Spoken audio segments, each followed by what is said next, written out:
ये कियारा जी का नया असिस्टेंट, सुना है उसने ग्रेजुएशन भी नहीं किया है और कोई खास करियर रिकॉर्ड भी नहीं है। फिर उन्हें कियारा जी का असिस्टेंट क्यों बनाया आपने? या फिर वो असिस्टेंट नहीं कोई खास है? सावित्री ने घूरते हुए उस रिपोर्टर को देखकर कहा, अभी आपने ही कहा ना वेद ने फ्रॉड का पर्दाफाश किया जो कोई और नहीं कर पाया। उसकी काबिलियत उसकी डिग्री से बड़ी है। रिपोर्टर हंसते हुए मॉकिंग टोन में बोला, वेद की काबिलियत का नमूना तो मीडिया देख चुकी है। कैसे उसने जान पे खेलकर अपनी बॉस की जान बचाई। बहुत ज्यादा ही लगाव है उन्हें अपने बॉस से। वैसे कियारा मैडम कहीं नहीं दिख रही।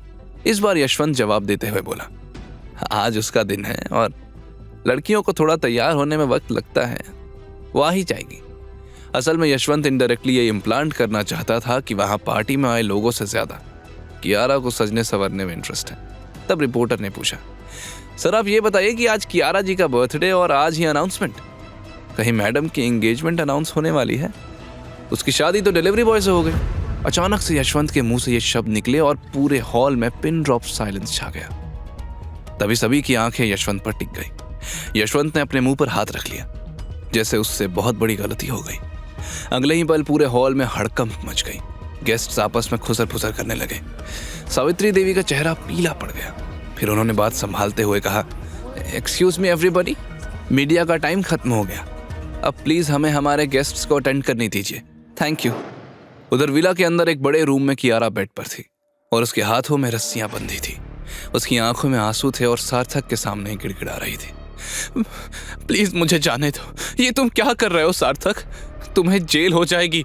डोंट डू दिस, मुझे जाने दो और यहाँ जो हुआ मैं भूल जाऊंगी। सार्थक उसके सामने कैमरा सेटअप कर रहा था। उसके गाल पर थप्पड़ का निशान था।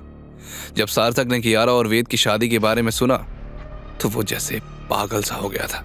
सार्थक का गुस्सा 7वें आसमान पर था। सार्थक मुस्कुराते हुए कियारा से बोला, कियारा डार्लिंग, ये दिन ना मैं भूलूंगा और ना तुम्हें भूलने दूंगा। कियारा की खौफ से आंखें बड़ी हो गई। Are you out of your mind? छोड़ो मुझे, सार्थक हंसते हुए बोला। देखो अब मुझे परेशान कर रही हो। सीधे तरीके से बात मान लोगी तो सब कुछ आसान होगा, लेकिन अगर नहीं मानी, ओह सॉरी, मानना तो पड़ेगा क्योंकि तुम्हारे पास कोई ऑप्शन नहीं है। दूसरी तरफ वेद के पास कोई और ऑप्शन नहीं था। वो मुस्कुराते हुए बोला, गली के कुत्ते ने 3 पालतू कुत्ते पाले। ये कहते हुए वेद ने जैसे ही गेट पुश किया, तीनों कुत्ते उस पर टूट पड़े। वेद ने पहले कुत्ते को एक जोरदार किक मारी, दूसरे को डॉज करके उसकी गर्दन पकड़ी और तीसरे से रेसलिंग करने लगा, लेकिन उस कुत्ते ने उसे खरोच दिया था। मुझे समझा क्या है, अब तक एक आदमी से लड़ रहा था, अब जानवरों से, अब अगली बार क्या एलियन से लड़ना पड़ेगा। क्या ट्रेजिक लाइफ दी है ऊपर वाले ने। कुछ मिनट्स की भयानक लड़ाई के बाद वेद जख्मी हो गया था। भले ही उसने तीनों कुत्तों को ओवरपावर कर लिया था, लेकिन वो उसका पीछा नहीं छोड़ रहे थे। लड़ते हुए वेद की नजर सामने गैरेज पर पड़ी और उसके दिमाग में एक आइडिया आया। इधर कैमरा ने रिकॉर्ड करना शुरू किया। जानती हो कितना इंतजार किया मैंने तुम्हारा, और तुम उस घटिया डिलीवरी बॉय के साथ। ये मुझसे बर्दाश्त नहीं है कियारा, आज मैं तुम्हें अपना बना ही लूंगा। कियारा का चेहरा घबराहट के मारे पसीने से भीग चुका था। उसकी आंखों में गुस्सा, डर और बेबसी साफ नजर आ रही थी। उसका दिल कहीं ना कहीं उम्मीद कर रहा था कि बस वेद आ जाए। उसने हमेशा उसे मुसीबत से बचाया था। Don't you dare touch me. Kiara की तो जैसे जान ही सूख गई। वो बस भगवान से प्रार्थना करने लगी, बस कोई चमत्कार कर दे। छोड़, मैं तेरी जान ले लूंगी, जिंदा नहीं छोड़ूंगी तुझे। कि अचानक डोर टूटकर खुला और वेद जैसे ही अंदर आया, अंदर का नजारा देखकर उसकी आंखें फटी की फटी रह गई। उसने आव देखा ना ताव और 1 सेकंड भी वेस्ट किए बिना उसने सार्थक के फेस पर एक जोरदार पंच मारा। सार्थक हड़बड़ा गया। तू यहां कैसे पहुंचा? लेकिन वेद का गुस्सा 7वें आसमान पर था। वेद गुस्से से चिल्लाया, कैसे हिम्मत हुई तेरी मेरी वाइफ को टच करने की? कैमरा अभी भी रिकॉर्ड कर रहा था, सब कुछ कैप्चर हो रहा था। कियारा वेद का यह रौद्र रूप देखकर दंग रह गई थी। वो वेद को रोकते हुए चिल्लाई, वेद रुको, वो मर जाएगा, प्लीज पहले मुझे खोल दो, हमें अभी निकलना है, दादी इंतजार कर रही होंगी, जल्दी। ये सुनकर वेद रुक गया, लेकिन उसकी आंखों में अभी भी आग थी। उसने झट से कियारा की रस्सी खोली तो कियारा घबरा कर उससे गले लगाकर रोने लगी। थैंक यू, तुम आ गए, मुझे लगा आज तुम्हें। ये कहते कहते कियारा का गला रूंध गया। Thank you Ved, thank you very much. Ved ने प्यार से उसकी पीठ सहलाते हुए कहा, तुम रोते हुए बिल्कुल कार्टून लगती हो। वैसे यहीं रहना है या पार्टी में भी जाना है? कियारा तुरंत दूर हटी और वेद उसे पकड़कर अपने साथ ले जाने लगा। तभी सार्थक दर्द भरी आवाज में बोला, कियारा, तुम इस पर भरोसा कर रही हो।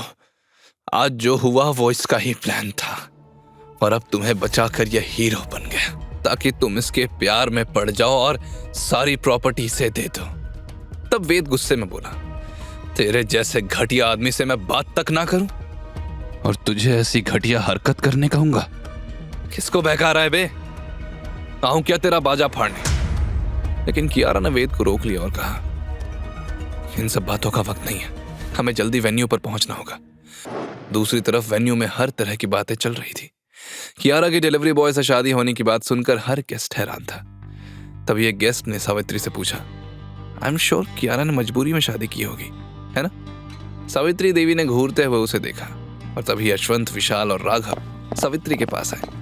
यशवंत ने सावित्री से धीरे से कहा, माँ, बहुत देर हो गई है, आई थिंक कियारा नहीं आएगी। सब लोग तरह तरह की बातें कर रहे हैं और ये सब तुम्हारी वजह से हुआ है। सावित्री देवी भड़की। तब यशवंत प्यार से बोला, माँ, अनजाने में सच निकल गया, लेकिन ये तो सबको पता चलना ही था ना। मैंने जो गलती की है उसकी भरपाई भी मैं ही करूंगा। देखो, अगर आज हमने अनाउंसमेंट नहीं की तो बिजनेस इंडस्ट्री में हमारा नाम खराब हो जाएगा। तब विशाल ने सुझाव दिया, हाँ दादी, एक काम करिए, अभी आप डैड को एमडी की टेम्पररी पोजीशन दे दीजिए। कुछ टाइम बाद फिर से कियारा को वो पोजीशन वापस दे देंगे, क्योंकि अगर आज कियारा नहीं आई तो बहुत बदनामी होगी। सावित्री देवी भी सोच में पड़ गई। एक तरफ कियारा का भविष्य था तो दूसरी तरफ उनका और आरके इंडस्ट्रीज का सम्मान दांव पर लगा था। सावित्री देवी ने हाँ में सर हिलाया और मन ही मन बोली, बाद में इस मुसीबत का तोड़ ढूंढा जा सकता है, लेकिन फिलहाल के लिए यही सही है। यशवंत खुश हो गया।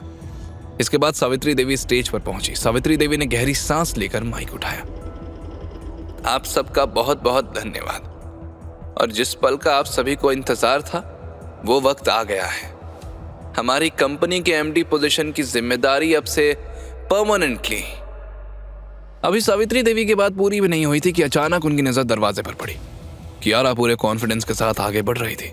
उसे देखकर यशवंत के चेहरे का रंग उड़ गया और वहीं सावित्री के चेहरे पर मुस्कान आ गई और वो आगे बोली, अब से मेरी पोती कियारा रायजादा ही संभालेगी। कियारा को देखकर लोग ताली बजाने लगे, लेकिन सबके दिमाग में यही सवाल था कि कियारा की शादी एक डिलीवरी बॉय से कैसे हुई और कौन है वो डिलीवरी बॉय। अनाउंसमेंट के बाद कियारा ने केक कट किया और देर रात तक पार्टी चलती रही। जब सारे मेहमान चले गए और सिर्फ घर वाले बचे तो सावित्री ने ऊंची आवाज में सख्ती से कियारा से पूछा, कियारा, कहाँ थी तुम और वेद कहाँ है? इतनी देर तक कहाँ थे तुम दोनों? दादी, वो सार्थक ने मुझे किडनैप कर लिया था और फिर ये सुनकर सावित्री देवी के चेहरे के एक्सप्रेशंस बदल गए। अचानक सावित्री ने अपने दिल पर हाथ रखा और उनकी सांस उखड़ने लगी और लड़खड़ा कर गिर पड़ी। उनकी हालत देखकर कियारा घबरा कर चिल्लाई, दादी। वहीं यशवंत के चेहरे पर एक कुटिल मुस्कान आ गई। क्या अचानक सावित्री देवी की तबीयत बिगड़ने के पीछे यशवंत का हाथ था? आगे की कहानी जानने के लिए देखें अगला एपिसोड सिर्फ पॉकेट एफएम के YouTube चैनल पर, और के फॉर किंग के सारे एपिसोड्स को सुनने के लिए डिस्क्रिप्शन में दी लिंक से डाउनलोड करें पॉकेट एफएम ऐप।